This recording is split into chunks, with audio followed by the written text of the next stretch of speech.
Hi everyone, for this video I'm going to be talking about something coming up in May 2018 with the astrology. It's a big astrological shift with the planet Uranus moving into the fixed earth sign Taurus. And I want to talk about, what this could mean globally as well as personally, and I'm going to go through all the signs and talk about what you might expect for yourself based on the solar astrology.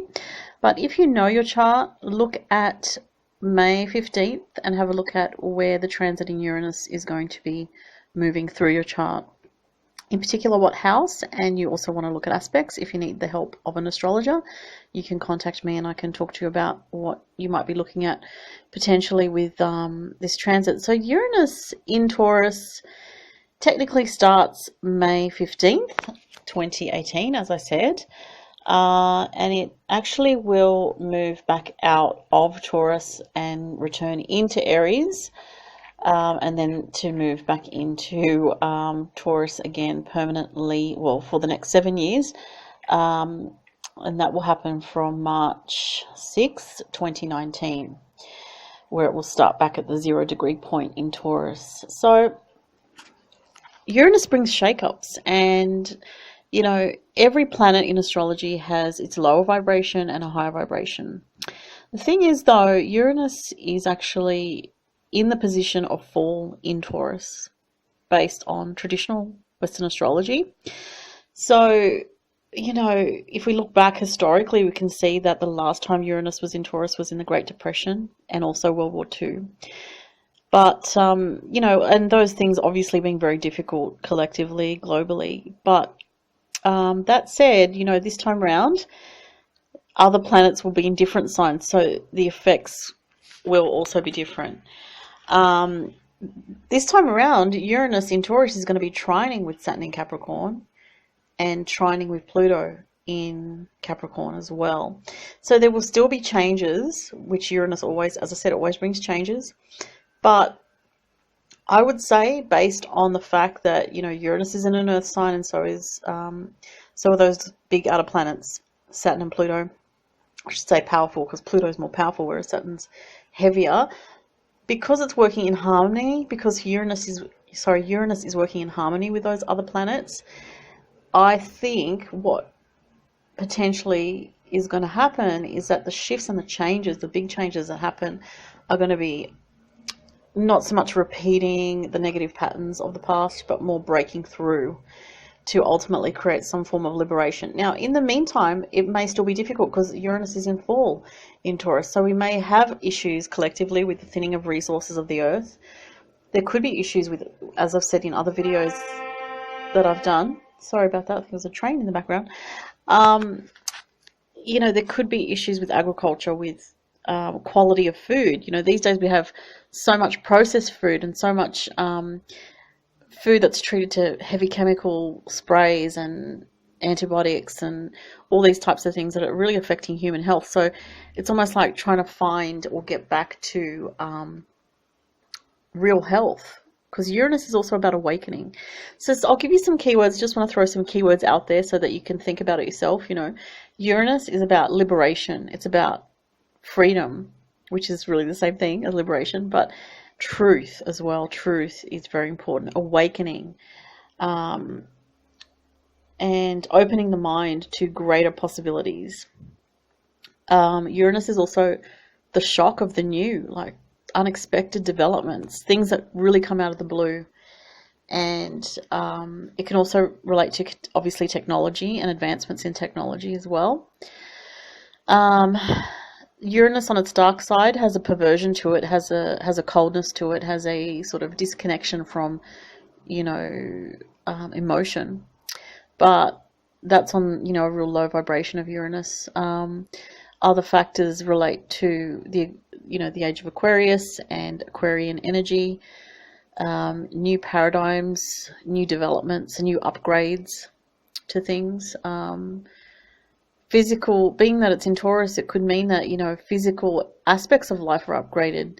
So we had the surge of big boost to technology and advancement in technology while Uranus was in Aries. Well, everyone, in the Western world has a telephone, like a smartphone rather, pretty much everyone, you know, that's an adult and even younger these days.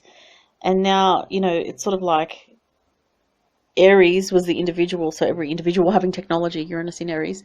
Now, with Uranus in Taurus, it's almost like upgrading your physical items that are based on technology to a whole new level.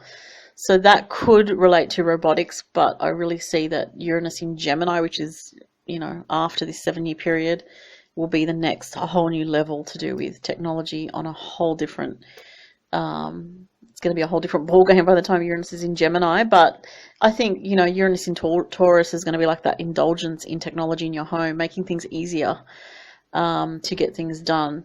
Also, Taurus relates to food, the food industry. So as I said, you know, agriculture. It also relates to land, and Uranus in Taurus can relate to land being taken over by, you know, countries, or, you know, it's happened in the past when Uranus was in Taurus a long time ago.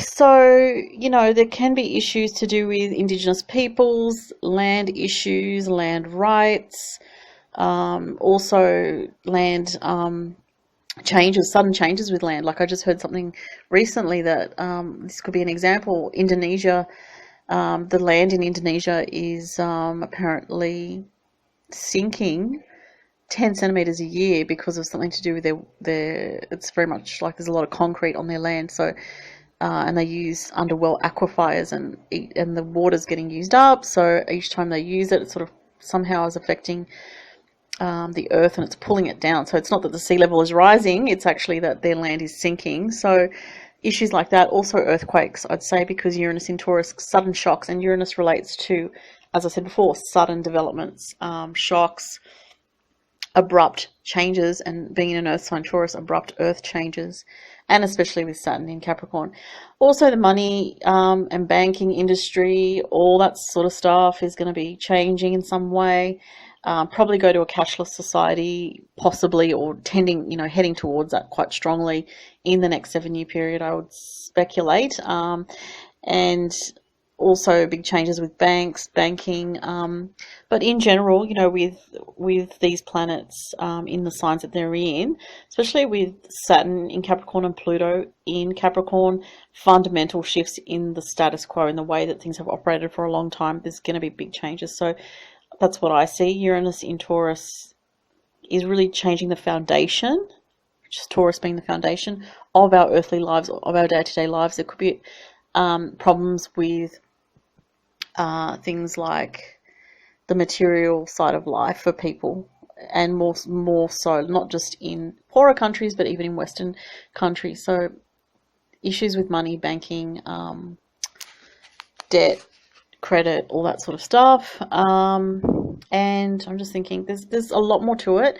But I don't want to make this video too long, but I think I've covered, you know, on a collective level, the main sort of gist of it. For individuals, I would say, you know, be aware that with Uranus, you're going to feel, if it's contacting anything, so just say you're a 0-degree Taurus, Sun, Moon, or Rising, and in May, Uranus is going to hit that degree. You may feel extremely restless in your life. You may feel anxious, full of high vibrational energy.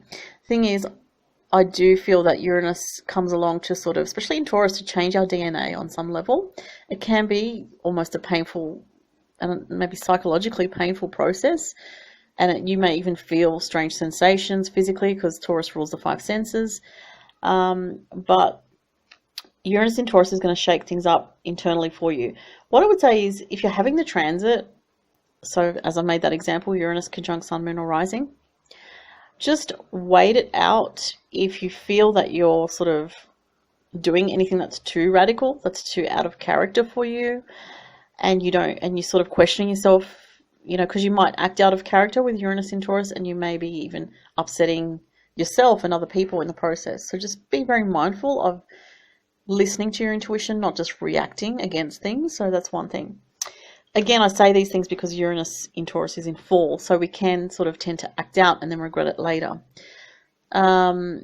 it will be telling to see how you really feel about your life situations when Uranus goes through its retrograde periods and it sort of pulls back from the direct contact to your particular placement, because then you'll sort of maybe rethink things, or you'll know, oh, maybe, you know what, I was acting too crazy, just like Uranus. So that's one aspect of how things can play out. Another side of it is it can really free you from restrictions. It can sort of free your path, especially if you felt, and Taurians get very much in their status quo like Capricorns can, in the routine of life, you know, and making money and creating the stability, maintaining the stability. But Uranus is going to come along and start to shake that up. So, you know, Uranus on the positive can call you towards an adventure and make you want to live your life with more creativity, with more individuality, with more of a spark to it, a spark of passion and interest that maybe if you've been too much in your routine, you may be lacking that sort of thing. So Uranus can come along and bring unusual people into your life, say, you know, new friends, new potential partners, new relationships, new situations, new anything. So it's, as I said before, it's like the shock of the new, and that's what Uranus does. It can bring things, people, situations just out of the blue. And it can be exciting, but it can also be sometimes upsetting or disturbing. And it can, you know, the thing is, Uranus is a change agent, and it brings change. So sometimes it can do the, you know, sorry, I've got all these thoughts at once, and it happens to me a lot because I've got Mercury retrograde, so just bear with me. Uranus is also a paradoxical energy. So what you can find is you may want to break out and go with these changes, but part of you is trying to hold on. So you can suffer from this sort of feeling at a crossroads. Excuse me, in your life. Sorry, I've just got to drink some water. And, you know, if you're in a relationship that's been stagnant for a while and you're not happy, Uranus, transiting, Uranus making strong aspects. So if you've got anything in fixed, whether it's Taurus, Scorpio, Leo, or Aquarius, it can, you know, break up marriages, relationships, or create separations. If it's transiting your first house of self, you might start to feel very different. You might start to feel you just need freedom in your life. You might want to move from where you are. You might want to change jobs, change your appearance, start to just be a bit more wild and free in your expression. And what was the other thing? Oh yeah, if Uranus is transiting your fourth house of home life, definitely home moves are on the cards, especially when it transits over the IC point, or just moves into the fourth house. House moves happen. If it crosses your descendant, which is the relationship angle, definitely there can be, you know, someone that turns up in your life who is very Uranian. So someone who has strong Aquarius energy, or someone who's different in some way. And if it's crossing over your midheaven, changes in job, or going through the 10th house, changes in job, career, focus, suddenly being propelled into something that is new and different for you. And yeah, so there's, you know, a lot of potential variety of what can happen. But, you know, for me, I do look at the planetary position in terms of whether, you know, the planet is going to be in an exalted sign, detriment, fall, or rulership, and it is going to be in fall in Taurus. So I do factor that. If, say, you know, it's Uranus in Taurus is going to conjunct your Taurus moon, well, Taurus moon is exalted, so that could mitigate the difficulty of it. It still may be difficult, but it kind of could also be exciting. So you've got to factor everything in astrology. But if you're an earth sign, Capricorn or Virgo, this is going to create a trine aspect for you, which is harmonious. So the changes will bring excitement to your life and positive opportunities, most likely. And what was I going to say? If you're a Scorpio, it's going to oppose you, so you can feel very, very restless, even feeling out of character, very irritable as well. So you need to ground your energy, because Uranus is a very ungrounded energy, even though it's in Taurus. When it opposes a Scorpio, it can make you feel ungrounded still. It can make you feel like it's a full body intensity that you're feeling. Finding channels for this energy, because of the fact that it's in Taurus, is going to be important. So creative channels such as dance, music, singing, the arts, making things, creative things, things that are very real, and putting that supercharged, high vibrational energy of Uranus into the physical realm, into physical creations of art, for example, or making furniture or whatever it is, gardening even, can help ground that energy of Uranus, which is quite powerful. So I'm just going to quickly go through the solar astrology, and then I'm going to finish off and tell you what to expect. So obviously, well, I'll start with Aries. It's going to be in your second house of finances. There can be unexpected developments with finances, or finding ways to make money that is sort of different to what you've done before. Looking at your material resources, having changes to do with material resources, and unexpected developments that affect your self-worth as well, and your physical body. So you do need to take care, Aries, with your physical body and your physical being, because you may be a little bit accident prone, or there could be issues. You know, Taurus is a very sensual sign, so there could be issues with relationship to your physical body and intimacy with others. What am I up to? Taurus, it's obviously in your first house. This is your path forward in life. Bear in mind, you know, I should have said this before, but if you're a later degree Taurus in particular, or fixed sign, this is going to affect you more towards the end of the 7-year period, so going towards 2024, 25. But you may still feel the energy before that. So Taurus, it's your first house, your house of self, your house of your identity, the way you present yourself to the world, so, and your path forward. So these things will be changing with Uranus in Taurus. And Gemini, it's your 12th house, so awakening your subconscious issues and really being honest with yourself on a sort of deeper level of your psychology.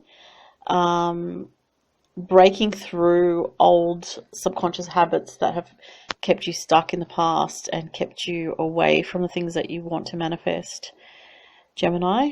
And Cancer, this is in your 11th house of friends. There can be unexpected developments to do with friends and group situations. There can be new friends, or, you know, sudden departure of friends, new group scenarios that can affect your life. It's also a very mental house, so there could be new things that you want to learn, or new wishes that you have, things on your mental list that you want to manifest in the next 7 years for Cancer. Leo, it's in your 10th house, so there's going to be changes to do with career adjustments that you need to make, which could have some financial ripple effect, being in the sign of Taurus. But as I said, if you're having, you know, if you're having issues with your career, look to your natal chart to see what else is going on for you. There could also be issues with a father figure, or a parent, or people in authority that are just unexpected and come out of the blue. You could have some kind of liberation when it comes to career, but it is going to be an adjustment for you in some way. Virgo, your 9th house, so this is to do with learning, overseas travel, spirituality. So you might find, Virgo, that you cotton onto some kind of new situation when it comes to your spirituality that can be very practical for your life. You could want to do a new course that's creative. You could decide to travel for love. That could be another thing for Virgos. Libra, this is in your 8th house, so there could be some changes to shared money and shared resources. So if you've been in a partnership with someone for a long time, there might be a sudden break within the next 7 years to that partnership, and a dividing of resources. Or if you've been used to, you know, a situation where your finances have been in a certain way, it looks like there's going to be changes with that, Libra. Scorpio, this is in your 7th house of partnerships. So in the next 7 years, Scorpio, there is going to be some big changes in the way that you relate in your current relationship if you're in one, or there could be people coming into your life that are sudden, you know, just pop out of nowhere. There could be soulmates or a soulmate coming in out of nowhere, that has like a catalyst type effect on your life and sort of stimulates adventure or freedom, feelings of freedom. But there could also be temptations around you within relationships, so you do have to be aware of what you're attracting there and whether it's something that you want or not. Sagittarius, this is in your 6th house of work, so your work is going to be changing, Sagittarius, in the next 7 years, depending on your degree, of course. You might be very restless in your work and be looking to do some work that has more variety, that can stimulate you more, and that, you know, allows you to be more authentic as well. Capricorns, this is in your 5th house of children. So definitely for Capricorns, there can be unexpected pregnancies with Uranus in the 5th house. There can be unexpected developments with children, and also in romance. Again, what I said about what I said about Scorpio can also relate, where you could meet a soulmate who is very much like a catalyst for your life, but they might be have a bit of an air of unattainability about them, or they might be a bit distant in some way, but they may just be a catalyst for you. Aquarius, this is in your 4th house, so there's going to be home changes and relocations for Aquarius, sudden developments or sudden unexpected changes at home with the actual structure of the home itself, or with where you're living. There could be moves and so forth. Pisces, this is in your 3rd house of your mind. So your mind is being really stimulated, Pisces. You're getting a lot of creative ideas, Pisces, during this time in the next 7 years. And you do have to watch your mind. You might want to sort of start looking into mindfulness or meditation to deal with, you know, your thinking patterns, or make changes to old thinking patterns that give you some kind of feeling of freedom. And that's it. So I hope this video was helpful, and if you have any comments, just leave them below. Thanks so much for listening, everybody. Bye.